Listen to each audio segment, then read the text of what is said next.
Halo teman-teman, dalam video kali ini saya ingin ngebahas tentang SDM, karakter perilaku.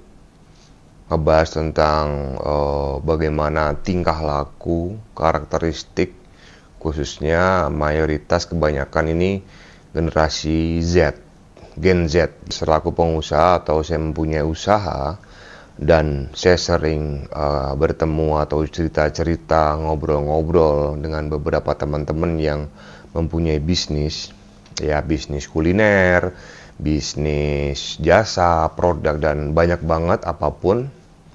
Dari obrolan itu ternyata kita mempunyai satu kesamaan kendala atau problem, yaitu manajemen SDM. Bagaimana cara mengelola SDM, bagaimana perilaku karyawan zaman sekarang, bagaimana perilaku pegawai zaman sekarang. Nah, kita banyak banget hal yang diobrolin sebenarnya, karena waktunya terlalu lama. Nanti saya akan ringkas aja beberapa kendala atau curhatan mempunyai keluhan tentang karyawan tuh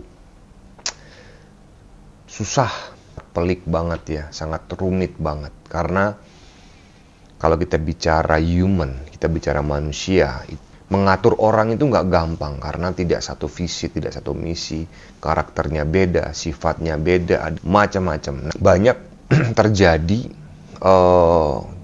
problem-problem masalah karyawan. Kebanyakan itu generasi muda, generasi Gen Z itu ya kurang lebih sekitar umur ya mungkin hampir 20 atau sekitar 20-an. Dari obrolan teman-teman saya itu kok ternyata banyak banget nih yang mengeluhkan atau sampai stres dengan karyawannya. Kenapa ini anak-anak muda zaman sekarang ini pinter-pinter mereka, tapi kok ternyata mental tempe, mental kerupuk ya, jadi gampang melempem, gampang kempes, gampang kendor, gampang nyerah gitu. Memang tidak semuanya, tapi kebanyakan mayoritas seperti itu karena mereka melihatnya adalah pengen dapat duit instan, pengen dapat duit cepet, langsung banyak, kerjanya nggak capek, duitnya cepet kaya. Nah, ini yang susah. Mereka menganut pemahaman bahwa bisa zaman sekarang era digital kita bisa cepet kaya, tapi nggak gitu juga gitu loh. Butuh karyawan, kita membuka lowongan pekerjaan, open locker ya, hiring atau recruitment gitu ya. Kita pasang di media sosial, kita pasang mungkin di website. Nah, otomatis kita pasang locker dong ya. Kita pasang locker, kita ada di dalam locker itu ada kriteria yang kita butuhkan, bla bla bla bla. Setelah itu beberapa hari atau minggu kemudian pasti banyak yang masukin atau apply ke CV, ke WhatsApp mungkin atau ke email ya. Kebetulan juga karena memang saya salah satu tugas saya adalah menginterview, mencari karyawan dan menginterview sendiri, maka dari itu saya benar-benar tahu persis apa sebenarnya yang terjadi pada anak-anak muda zaman sekarang dalam mencari pekerjaan dan dalam menjalani pekerjaan itu. Anggap aja dari 20 pelamar misalnya ya, dari 20 pelamar itu kita sortir, anggap aja dari mungkin 15 atau 10 orang gitu ya. 10 orang kita akan umumkan, kita akan kasih tahu, kita akan beritahu bahwa nanti jadwal interview jam sekian, tanggal sekian, di lokasinya di ini, apakah bisa datang? Semua 10 orang itu bisa datang, mengkonfirmasi bisa datang. Tapi pada kenyataannya mereka nggak datang dan nggak ngasih tahu sama sekali. Di chat nggak dibales, bahkan mungkin di blok. Itu pertama. Yang kedua, datang dari 10 orang, yang datang paling cuma 3 atau 4. Selanjutnya, kadang-kadang pada saat hari H interview, mungkin ada yang terlambat. Nah, terlambat kita tungguin. Kita sampai pada tahap, ngalah deh. Tungguin dulu nggak apa-apa. Ini yang butuh siapa, yang ngalah siapa, ya kan? Kita tungguin. Kita chat. Mungkin anggap aja jam 9 pagi. Mbak atau Mas, udah sampai mana nih? Udah sampai mana ya? Oh iya, ini lagi meluncur, lagi on the way, katanya begitu. Oh baik, saya tunggu. Kita tunggu, Ditunggu sampai lumutan, sampai jamuran nggak datang-datang. Dan nggak ngasih tahu. Itu fakta, itu real. Saya punya buktinya semuanya. Saya punya bukti chattingnya ya. Hal pertama tadi masalah panggilan interview itu saya sudah banyak sekali, ratusan mungkin ya. Itu seperti itu semua. Tidak ada kabar, kadang-kadang WA-nya diblok. Mereka interview datang. Oke, kita interview, singkat cerita, saya akan memberikan sebuah SOP atau TNC atau rules ya dari perusahaan dengan tertulis. Saya akan jelaskan poin by poinnya. Terus saya juga akan menanyakan sesuatu hal yang tidak ada di SOP juga untuk melihat, oh kamu kerja berapa lama, kamu kerja di mana, kamu hobinya apa dan sebagainya. Kalau misalnya dalam bacaan itu atau SOP itu ada yang tidak suka, tidak berkenan, tidak ada masalah sama sekali, tapi bilang. Artinya, oke, misalnya Mas, Pak, mohon maaf saya di poin ini saya kurang setuju. Kayaknya saya tidak cocok kerja di perusahaan ini. Saya akan lebih menghormati, saya akan lebih appreciate dengan orang-orang yang gentleman, yang sportif seperti itu. Setelah seleksi kami akan panggil ulang untuk mulai bekerja. Artinya, selamat Anda diterima di perusahaan kami, Anda bisa mulai bekerja pada tanggal sekian, misalnya seperti itu.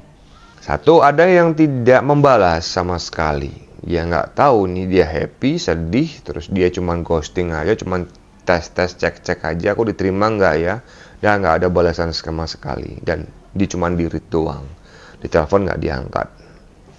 Yang kedua, ada yang dibalas. Oke, dibalas, oke saya bisa masuk.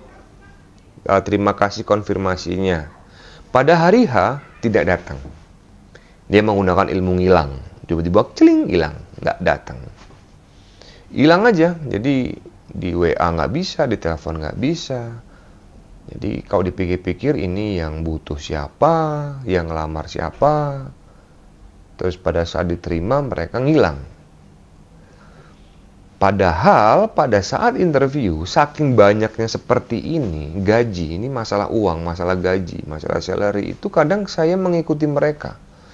Oke, anggap aja mereka ya mostly banyak yang oke saya UMR aja gitu kan ya, UMR. Oke, saya bisa UMR gitu, misalnya 2 juta, anggap aja seperti itu.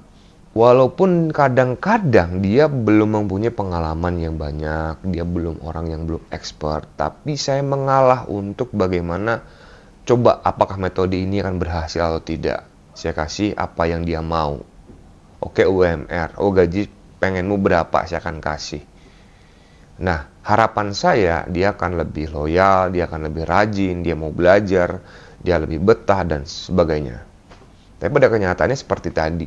Jadi mereka sebelum berperang itu mereka udah kalah, udah mundur duluan. Nah, ini kan juga saya heran, ini siapa yang salah? Dan mereka pikir adalah ketika saya tidak diterima di perusahaan ini, saya akan diterima di perusahaan lain yang kerjanya mungkin lebih ringan, gajinya lebih gede. Nah, seperti itu. Mikirnya mungkin seperti itu ya. Ada yang sudah masuk kerja dan mereka mulai bekerja itu cuman sehari ngilang lagi, pakai ilmu ngilang lagi. Ya meresainkan diri, nggak pamit, nggak apa, tiba-tiba hilang aja. Oke lah ya, misalnya ini ada kasus-kasus juga teman-teman pernah mengalami juga yang di F&B ya, misalnya kalau yang mungkin ngilang waiters gitu, oke lah kita bisa cari waiters yang casual, yang freelance gitu, mungkin bisa ya teman. Kalau ini kitchen dan itu head cook, itu pernah mengalami juga, karena jam 12 misalnya bukanya gitu ya, terus jam 9, jam 10 itu udah leave group, udah meninggalkan grup, ngilang dari grup, dihubungin nggak bisa, ditelepon nggak bisa, tiba-tiba ngilang aja.